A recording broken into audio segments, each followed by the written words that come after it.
you this, the mark of the beast ain't no chip. It's an embargo that's put on a country that you can't buy or sell with that country. That you can't buy and sell. It's talking about small nation and great nation. You talking about going to the Hebrew. Read this, bro. The mark of the beast ain't no chip. It's an embargo. The mark of the beast ain't no chip. It's an embargo. It's an embargo. All, both small and great, rich and poor, free and bond, to receive a mark in their right hand or in their forehead. This mark still goes back to the mark of Cain, which is sin. Okay, but notice the word sin is not there. You'll see the word mark and go, is it a tattoo? Is it a microchip? But look, this mark still goes back to the mark of Cain, which is sin. This mark still goes back to the mark of Cain, which is sin. First and foremost, I want to give all praises, honor, and glory to Yahweh, Bahashem, Yahushua, Bahashem, Kahakwadash, Dawanis, the head apostle, and others of great mills of the well, peace and blessings, he's sincere. I can't let it pushing this truth all over the four corners of the earth, week in, week out, not truth and sincerity. All right, I want to get into this article concerning non-disclosure agreements, okay, which we believe, these particular other camps have entered into an agreement or a contract, all right, with these different particular agencies, all right, that are run by these elites, okay. It says, what is a non-disclosure agreement? A non-disclosure agreement, NDA, is a legal binding contract that establishes a confidential relationship. The party or parties signing the agreement or agree that sensitive information they may obtain will not be made available to any others. An NDA may also be referred to as a confidentiality agreement. Okay. It says non-disclosure agreements are common for businesses entering into negotiations with other businesses that allow the parties to share sensitive information without fear that it will end up in the hands of competitors. In this case, it may be called a mutual non-disclosure agreement. Okay. Now, it says, understanding non-disclosure agreements. It says the NDA serves a purpose in a variety of situations. NDAs are generally required when two companies enter into discussions about doing business together. Let's read that again. NDAs are generally required when two companies enter into discussions about doing business together. All right. But want to protect their own interests and the details of any potential deal. In this case, let's skip down, because it's irrelevant. It says some companies also require that new companies sign an NDA if the employee has access to sensitive information about the company. Okay. It says NDAs may also be used before discussions between a company seeking funding and potential investors. Okay. And we believe that this group, IUIC, has entered into a contract with these particular different agencies, man. All right. Basically, the so-called white man. All right. They've entered into a covenant. All right. A particular contract that Esau drew up. All right. And they signed to not go into, all right, certain things, certain aspects of the scriptures, and these other camps as well, man. All right. Some of these other particular camps, we believe that they have taken that Judas purse as well. They've taken that money. They've taken that bait, okay, to not teach the full truth, man. To not tell their congregation what the MOTB is, man. To not tell them it's that C-hip, all right? To not tell them the truth, man. And also, even furthermore, to persuade them to take it, man. Okay? Which they also don't teach, that they go off concerning the law. They go off concerning the Sabbath, all right? Being that the Sabbath is determined by the moon, all right? They don't go into Jacob's trouble. There's certain things, concerning the law they don't teach correctly, all right? So different aspects, which very well could be in that contract as well, all right? Aside from, them not pushing the truth concerning Revelation, the 13th chapter and the 16th verse, okay? So we believe that some of these other groups have entered into a contract, all right, with Esau's particular agencies, man, okay, for funding, all right. They've entered into some type of agreement, okay, whether it's a non-disclosure agreement, okay, that was written up that, as long as you keep following along with what's written up in this document that you have signed, we will keep giving you a certain amount of money agreed upon, a certain amount of funding agreed upon, okay? But as soon as you void that contract, your funding, okay, will stop coming in, okay? You know, so we could very well see these other camps void their contract, you know? We can start seeing some of these other camps, you know, stop teaching, you know, that madness, the falsehood, man, okay? And actually start speaking the truth concerning what that MOTB is, man, okay? But that would be a breach and a void of contract, okay? Esau is no longer going to keep funding you, all right, if you breach his contract, okay? And there's all types of contracts, man, all right? There's all types of agreements, okay? You know, concerning, these so-called groups, businesses, all right? You know, 501c3, you know, what some of these other camps openly admit that they're under the 501c3 contract, okay? You know, which is you could almost say it's a third party contract. You know, it's a really two-party contract, but it's really a third party contract, okay? Which most of these churches and these religions on the earth, and especially America, are under, okay? And there's certain guidelines that these pastors and preachers have to follow and go by in order to receive their funding, you know, being involved in that 501c3 contract documentation. All right. All right, let's go to Exodus chapter 23 and let's go down to verse let's start in verse 30. It says, "By little and little I will drive them out from before thee until thou be increased and inherit the land. And I will set the bounds from the Red Sea even to the sea of the Philistines, and from the desert unto the river. For I will deliver the inhabitants of the land into your hand, and thou shalt drive them out before thee." Verse 32, here's the point. It says, "Thou shalt make no covenant with them, nor with their gods." Read that again. "Thou shalt make no covenant with them, nor with their gods." Okay? They shall not dwell in thy land, lest they make thee sin against me. For if thou serve their gods, it will surely be a snare unto thee. Now, I want to go into this word covenant real quick. All right.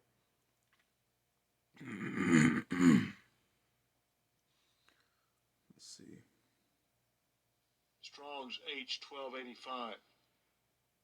Berith. All right. This is the Hebrew, going into the Hebrew for the word covenant. All right. It says an alliance, a pledge. Okay.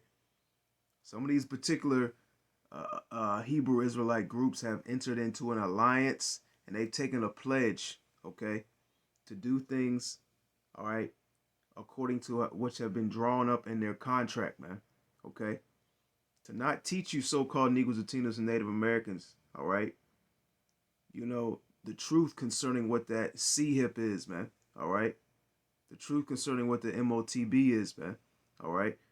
And some of these particular leaders that have entered into these contracts, they actually know, all right, what Revelation 13th chapter, the 16th verse is referring to. They know that the MOTB is that CHIP, man, okay? You know? But they're trying to persuade you, okay, that it's not. They're trying to persuade you to take it, man, okay?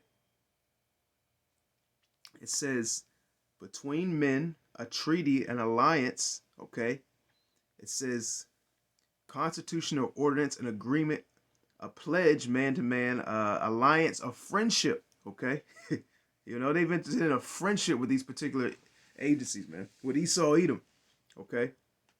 You know, that's why they despise us, okay? They slander us because we teach the truth, man. All right, like the scripture says, "Could I have I become your enemy because I tell you the truth?" And we have become enemies of these other particular groups because we simply tell the truth, man. We're simply teaching out of the Bible, all right, concerning different aspects of the scriptures, man, that they don't agree upon, okay, or they choose to not teach their congregation, okay, and because we teach it, all right, they speak down upon us to their people, so their people will be reluctant to listen, to watch, okay, our videos, okay, to be reluctant to leave and stop following their particular group, man, okay, because they're the way they push, all right, their congregation is basically is strength in numbers, man. They need the large gathering. They need the women, the kids, okay, the men. They want the views on YouTube, all right. They want the flashy garments, almost like a Christianized Hebrew Israelite camp, okay. They're under the 501c3 contracts, all right. They're into the marriages, okay, the cookouts, the CV, the series TV shows, you know, all these different particular things, man. Okay, they're trying to use the bait. Okay, trying to make make it almost look cool and hip. They're using different particular things, just like these churches use to attract Jake in there. Okay, to catch him, man. They almost set a trap. All right. Hey, you come in our group, you can do this, you can do that. You can have long dreadlocks. You know what I'm saying? You can get edge ups. You can get you a woman. All right. You can carry your gat out in on the highways and byways with your fringes on. You can make rap videos. You ain't got to leave the world. Fully. So they're persuading men, okay, by that. They're putting that bait out there, just like these Christian churches, man. They same tactic, man. All right, it's the same tactic. You know, these particular churches, they use that to get followers, man, to get members, man. Okay, so that tithe money grows. All right, them donations go up. So the particular leadership of that particular group or organization can get more richer and more wealthier, man. All right, what do these churches say, man? To get people to come into their congregation, man. Okay, to come to the church services, to bring their family members and friends. All right, they persuade them by different things: vacation Bible school, all right, Sunday school, the choir, all right, different outings and different things for the youth ministry, and taking the kids this place, taking the kids that place, man. All right, this particular activities, vacation Bible school, and what's some more events that these churches do, man. They have all these little things, cookouts, and after church we're having a big feast, a big dare, a big pork, a big pork feast. We're gonna go to the cafeteria and we're all gonna eat. Bring your family, it's all free. All these different things that these churches have, okay, to entice, people to get into their congregation, man. To get them and keep them there, because these churches are nothing but a business. All right, so it's a marketing strategy. Okay, now I want to get the definition of marketing strategy, if it'll pull up. Bear with me one moment. Let's do this.